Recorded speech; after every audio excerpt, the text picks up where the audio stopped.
I would use red. For all the fruit vinegars, I would base it on red wine vinegar. It's funny, I tend to base fruit vinegars on red wine vinegar because it brings the flavor and it supports the flavor of the fruit. And I tend to base herb vinegars on white wine vinegar. And you can use the same process to make white wine vinegar. But at this time of year, again, when the herb garden is running amok and going crazy, rip out the tarragon, not all of it because you want some for next year, and put that in a bottle and top it up with white wine vinegar. And again, I mean, you make this yourself. Like, it's so easy, and you know the provenance of it. It's just great. So then into this, what I'm going to do is I'm going to put some garlic. You can put as much or as little as you want. And I'm going to put some chili. And again, these things are all dependent on what you want to put in and how much heat you like. Like, some people like food that's hotter than others. I like it sort of moderate, and I can build on that. If you've made a really nice salsa and it's not too liquidy, it's also got a lot of different uses. I mean, the most obvious one is just to dump it out into a bowl and get yourself some good nacho chips and eat it that way.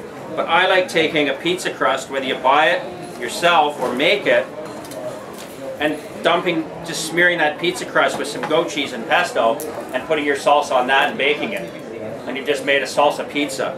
Or take some nice whole wheat pasta and take a handful of side striped prawns or spot prawns, throw them into a frying pan when they're going nicely, throw in a cup and a half of salsa, and toss that with your whole wheat pasta, and you've just made instant pasta. Like, I want, you know, people I should be, I won't say it, you all eat properly all the time. I don't. So what I try and do is keep my pantry at home stocked with things like salsa that help me to eat better. If you have stuff like that on hand, then you're going to be eating a lot healthier diet because you're not going to the store to buy pre-made stuff. And if you look at the provenance and the ingredients on things like store-bought salsa, it's horrifying. It's got every chemical known to mankind in there. You can find it when you turn the lights off. You know, it's just not, you know.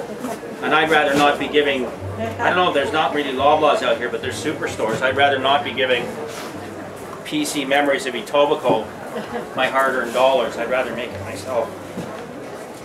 So the garlic you're just going to mince and put in with the onions, and then we're going to cut up some tomatoes and put them in there.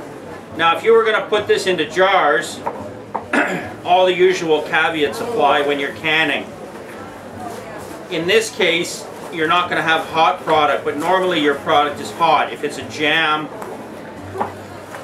or a relish, you tend to put it in hot food into hot jars. But one of the things that I do at home to make my life easier, and I do most of my preserving at work, and you can do it at home, is to stuff your dishwasher full of all the jars and run a load with no soap, and then pull your jars out, they're nice and hot. You can heat them in the oven, you can heat them in boiling water, whatever you want, but I tend to throw them in the, and that garlic goes in there.